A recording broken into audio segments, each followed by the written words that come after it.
Good day, everyone. Welcome to Real Conservative News. I'm your host, Nathaniel Rajkumar. Starting off locally here in Trinidad and Tobago. Tobago House of Assembly Health Secretary Faith Brebnor says Tobago remains unaffected by the Trinidad and Tobago National Nursing Association's directive for nurses to limit care to 6 patients. You hearing what that man trying to suggest or advise? Her comments follow a Facebook Live on Tuesday in which TTNNA President Eddie Stewart called on nurses in Trinidad to refuse assignments exceeding a 6-to-1 patient ratio. He said the measure will take effect from April 28th, coinciding with the government's first anniversary. Doesn't that sound political to you all? Outside there, the patriots outside there. In a media response, Brebnor said several members of the media had contacted her individually about ongoing nursing challenges.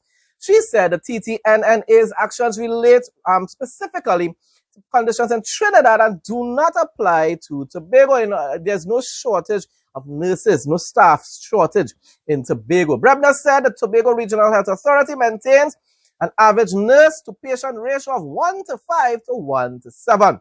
She said the TRHA continues to recruit nurses to maintain proper working standards.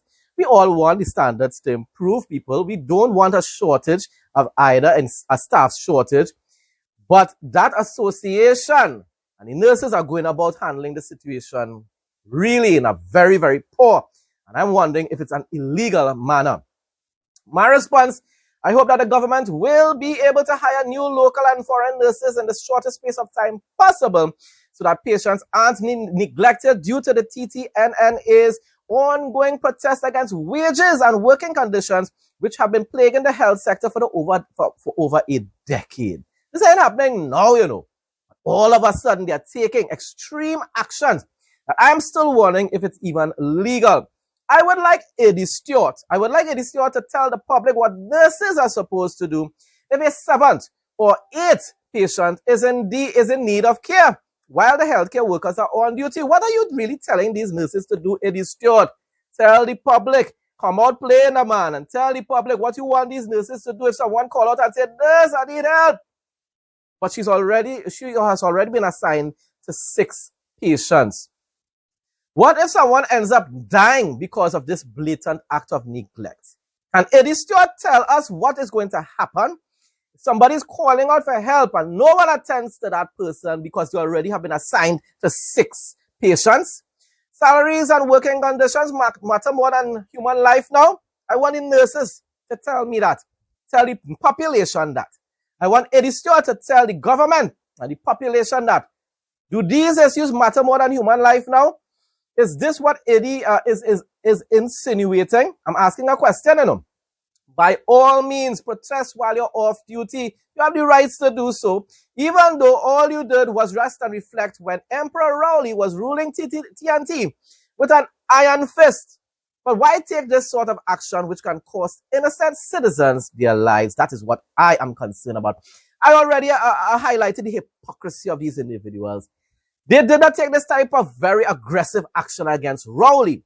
They rested and reflected and I think probably just walked out quickly and showed a little t-shirt and a little placard and went back inside. But all these types of very hostile actions against the UNC government, they never did that to Rowley. They know they could not get away with that with Rowley. But they think as though they can just run over and step over and trample upon the United National Congress. Concerns have been raised about a multi-million US dollar financing arrangement tied to the Port of Spain Waterfront following findings in the 2025 Auditor General's report on the public accounts of TNT, which was laid in the Parliament on Friday. According to Auditor General Jaywanti Ramdas, a US $500 million loan was secured by Port of Spain Waterfront Development Limited through UMB Bank NA, with repayments linked to a 30-year sublease involving the Office of the President. The 2025 report notes that while the loan is not recorded as government debt, it is being repaid using public funds, taxpayers' dollars, creating what is described as an indirect financial obligation and potential risk to transparency. However, the office of the president has strongly rejected claims circulating on social media suggesting wrongdoing. Now, I ain't no expert, so I don't know, but I am highlighting it here on my channel so that the issue can be raised even more in public than what, of course, the mainstream media will do. Hopefully, investigations will be thoroughly conducted to ensure that this was really done in a legal and proper way. Weather report for Monday, April 27, 2026. General conditions.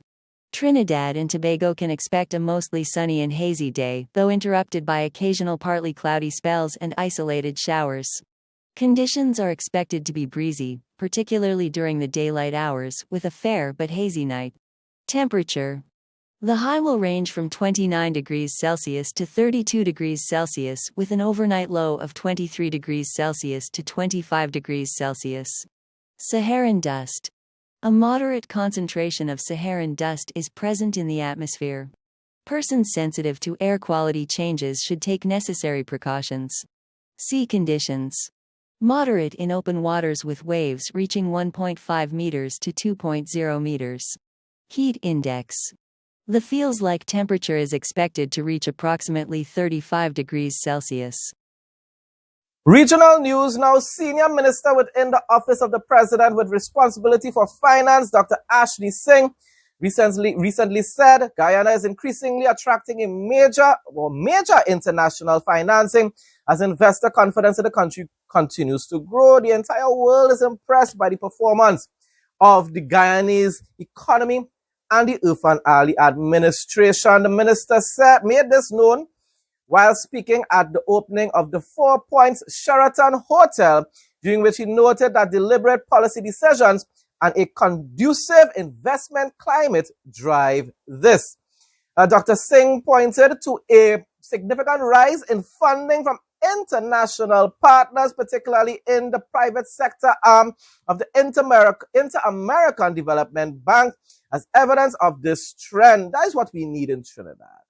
That is how we will boost our economy. Besides Petrotrin returning to being in its position as the backbone of our economy, we need foreign investors to return, and that is what is most likely going to happen because of the United National Congress style of governance. He revealed that prior to August 2020, cumulative approvals by IDB Invest for projects in Guyana totaled just $6 million across four projects.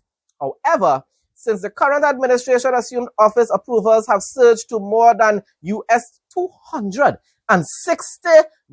million. Ain't that a significant increase, people? US, we're not talking about Guyanese dollars here. From $6 million to $260 million.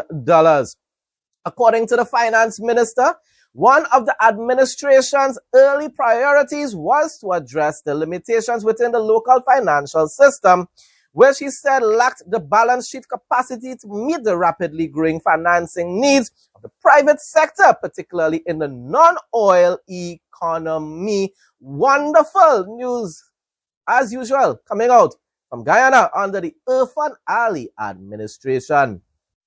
Jamaica Customs Agency is considering setting up a dedicated drone unit to patrol the island's ports and coastline amid the country losing more than $26 billion annually in tax and excise revenue to illicit trade.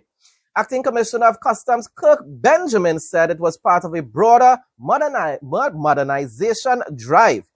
We are using advanced technologies such as non-intrusive inspection, canine, and data analytics. We have gotten several dogs, he said. We are sniffing for, among other things, drugs and money. We can't say everything that we are doing, though, but rest assured that we are moving aggressively in that area, and we are actively looking at a potential establishment of a drone unit so that we can patrol via drone without actually risking the lives of anyone, he told the forum. That I find that it sounds like a wonderful idea. Do we have that here in Trinidad and Tobago? Maybe, just maybe, we should also implement that and get invest into that type of technology to ensure that drugs and different type of contraband and so forth isn't being trafficked into Trinidad and Tobago. One thing he said, like how he said, have you noticed what he said there? Did you notice what he said there? He said that we cannot reveal everything to the public. You know, the Kakash media here in Trinidad and Tobago, they wouldn't tell them that they want to know all the facts, you know. But they like to try to bully our UNC government into revealing all the sensitive information that the public cannot know at any point in time, because it will affect or it will end up endangering our national security. Following a historic third consecutive 30-0 electoral defeat in February 2026, the Democratic Labour Party in Barbados marks its 71st anniversary under acting President Stephen Lashley, who is attempting to rebuild the party from a state of deep demoralization. Third defeat by, wow, that is really significant. Lashley is framing this period as a reset, focusing on reconnecting with grassroots branches and modernizing the party's approach while staying rooted in its foundational role as a champion for the working class. But I find Mia Mottley doing quite good for the working class of Barbados. I really don't know. I have to get a little more acquainted with the politics, but I find, honestly speaking, I don't like Mia Mottley's leaning on the globalist and the leftist side of politics, you know, but I find she's doing quite good as a Prime Minister of Barbados when it pertains to serving the people of her country. In his Founders Day message, Lashley emphasized that the legacy of figures like Errol Barrow must function as a mandate for action rather than just historical pride to address contemporary issues like the rising cost of living. Yeah, but something with your party just wrong. Why does people continue to overwhelmingly vote for Mia Mottley? It's something that your party isn't doing or did not do in the past, that somehow or the other Mia Mottley and her party is doing that is pleasing the people of Barbados. The party is now deploying a new team of spokespersons aiming to transition from the stagnation of recent losses to a renewed, relevant political force in Barbados. Good luck. But I don't know, boy. It seems as though Barbadians at this point in time feel quite satisfied with Mia Mottley's performance in office. Founded on April 27, 1955, by the Right Excellent L. Walton Barrow, James Cameron Tudor, Frederick Smith, and a determined group of patriots, the Democratic Labour Party emerged as a force for transformation, dedicated to building a fairer, more just, and more inclusive society. From its very inception, the party has stood as a champion of opportunity, dignity, and national development, defined at all times by social justice. Over the past 7 decades, the Democratic Labour Party has helped to shape the modern Barbadian state. Its legacy is written in the fabric of our nation. But as we reflect on our history, we must acknowledge a deeper truth. The Democratic Labour Party did not. The Bahamian government has officially transitioned from trade policy to active execution with the launch of a new digital trade hub, a centralized platform designed to bridge the gap between local entrepreneurs and international markets. This initiative is a cornerstone of the administration's broader economic diversification strategy, aiming to reduce the nation's heavy reliance on tourism by empowering Bahamian businesses to export goods and services globally. Sounding like what Prime Minister Kamala said that she's going to invest in, probably the manufacturing sector. By providing real-time data on trade regulations and market trends, the hub seeks to lower the barriers to entry that have historically hindered small and medium-sized business enterprises. The digital push comes at a critical time as the Bahamas seeks to strengthen its position within the CARICOM single market and economy and other international trade agreements. It also comes at a time of election. election season in Bahamas. But who knows? Who knows? Time to come. If they win the elections again and I see that they're performing well, then I will know for sure it was a good reason why. There was a good reason why Bahamians decided to give them a second term in office. If not, and they choose the other party, and the party is doing well, well, then I will commend them as well. And if not, and they vote for the other party and the party performing like PNM, well, you know, there's something wrong. Wrong. Yes, I know the word is wrong, but I like to say wrong. International news now. Following a 2026 security incident at the White House Correspondents' Dinner, Senator John Fetterman has broken with party lines to support a $400 million secure White House ballroom project championed by President Trump. And everybody was saying it was all about vanity. Well, now they are seeing that it's much more than just vanity or glamour. It's about security. Fetterman argued the new facility is essential for national security, citing that the traditional venue could not adequately protect the line of presidential succession during the shooting, which forced attendees to take cover. It was traumatic, and also a lot of people could have lost their lives if the brave men and women didn't step forward and hold that man as quickly as they did. Americans should feel proud of their officers. Yeah, I'm amazed that I'm saying that, but yeah, they should feel very proud of their officers for taking such immediate action. The incident has accelerated construction on the fortified drone-proof ballroom, which the administration defends as a necessity despite ongoing legal challenges. Bible quote of the day. Deuteronomy chapter 30, verses 1 to 5.